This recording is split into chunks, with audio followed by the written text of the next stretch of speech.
yəni məclis sahibisiniz, ola bilər biraz gec dəvət elədim, ərk eləmişəm hər birinizə.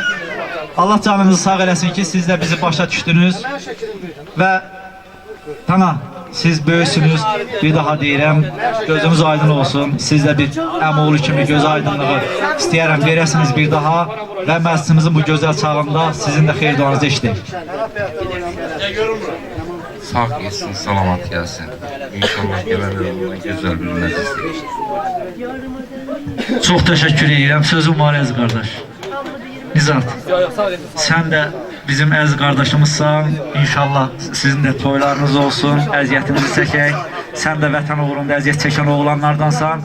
Sən bilirsən ki, vətən uğrunda əziyyət çəkən hər bir kəsə biz borcluyuq və bu günlərimdə belə deyək də sizi burada görmək bizim üçün xoşdur.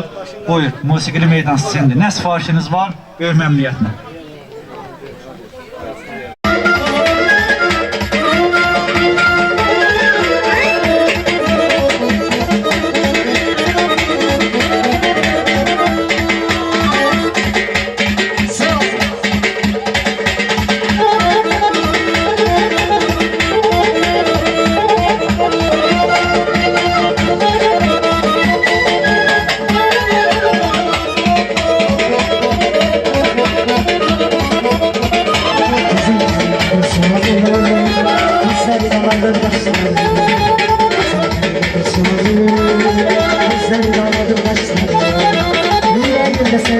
Yüzümde sensin,